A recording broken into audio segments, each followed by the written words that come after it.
25, 30 సంవత్సరాల కింద చూసుకుంటే అన్ని కోలోరెక్టల్ సర్జరీలు మనం ఓపెన్ చేసి, అంటే పొట్టను పైనుంచి కింద కట్ చేసి ఓపెన్ చేసి లోపల అన్ని ఆపరేషన్లు చేయడం జరిగింది. ఆ తర్వాత 90వ దశాబ్దం వచ్చేపాటికి, అంటే 1990స్లో ఈ లాప్రోస్కోపీ అనే టెక్నాలజీ బాగా వృద్ధిలోకి రావడం, దానికి కావాల్సిన మన ఇన్స్ట్రుమెంటేషన్ అవన్నీ బాగా ఇంప్రూవ్ అవడం వల్ల మనం చర్మం మీద ఎంత కట్ చేసి లోపల ఆపరేషన్ చేయాల్సిన అవసరం లేకుండా కెమెరా పెట్టుకుని చిన్న ఇన్స్ట్రుమెంట్లు పెట్టుకుని చిన్న హోల్స్ నుంచే మనం వెళ్ళి మామూలుగా, అంటే 30 సంవత్సరాల క్రితం పొట్ట లోపల ఎటువంటి ఆపరేషన్ జరిగిందో సేమ్ అట్లాంటి ఆపరేషనే చేస్తా చర్మం మీద కండ మీద కట్ లేకుండా చేయగలగడం అనేది లాప్రోస్కోపీ పద్ధతి.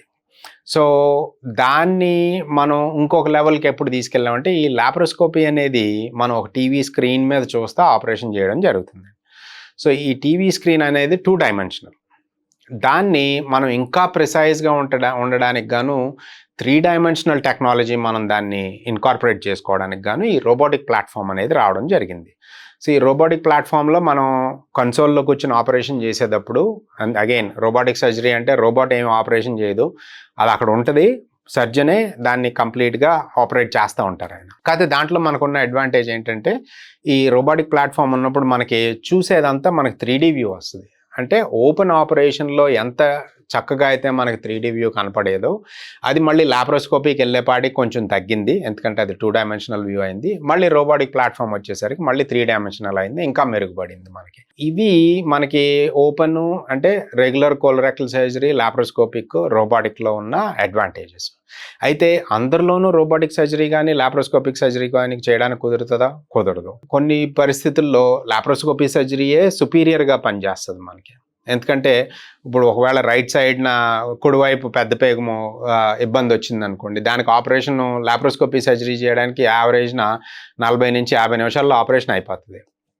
అట్లాగా రిలేటివ్గా ఈజీ ఆపరేషన్కి మళ్ళీ మనం రోబోట్ వాడుకుని దాన్ని మళ్ళీ ఇన్స్ట్రుమెంట్ రెడీ చేసుకోవడానికి, మళ్ళీ అండూ చేసుకోవడానికి, దీనికి మళ్ళీ ఇంకొక 50 నిమిషాలు పట్టింది. సో అలా సర్జరీ టైం ప్రొలాంగ్ చేయాల్సిన అవసరం లేకుండా మనం లాప్రోస్కోపీతోనే నీట్గా చేసుకోగల పరిస్థితి ఉంటే కనుక మనం లాప్రోస్కోపీనే వాడతాం. అట్లా కాకుండా మోషన్ పేగులు అంటే రెక్టంలో ఆల్మోస్ట్ ఆఖరి భాగం దాకా వచ్చింది క్యాన్సర్ గడ్డ, కానీ యుక్త వయసులో ఉన్న పేషెంట్కి మనం పర్మనెంట్ బ్యాగ్ అనేది లేకుండా నీట్గా మనం ఆపరేషన్ చేసుకోవడానికి గాను మనకు 1 గంట టైం ఎక్కువ పట్టినా రెస్ట్ ఆఫ్ ద లైఫ్, అంటే శేష జీవితం ఈ బ్యాగ్ అనేది పెట్టుకోవాల్సిన అవసరం లేకుండా ఉండటానికి మనకి రోబోటిక్ ప్లాట్ఫామ్ అనేది చాలా బాగా ఉపయోగపడుతుంది.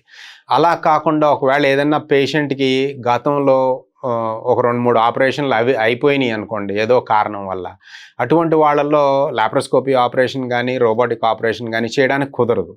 అటువంటి వాళ్ళలో కంపల్సరీగా మనం జనరల్గా అంటే కట్ చేసుకుని ఓపెన్ చేసుకుని మనం ఆపరేషన్ చేసుకోవాల్సిన అవసరం పడుతుంది. సో ఇదంతా మనం పేషెంట్ చూసుకోవడం, హిస్టరీ మనం ఇదివరకు ఏం జరిగింది అనేది నిర్ధారించుకోవడం, ప్రస్తుతానికి మనకు ఉన్న ప్రాబ్లం ఏదైతే ఉందో అది మనం ఈజీగా లాప్రోస్కోపీతో మనం అప్రోచ్ అయితే మనకి బెటర్గా ఉంటుందా, లేదంటే రోబోటిక్తో అప్రోచ్ అయితే బెటర్గా ఉంటుందా అనేది ఒక్కొక్క పేషెంట్ని బట్టి మనం డిసైడ్ చేసుకోవడం జరుగుతుంది.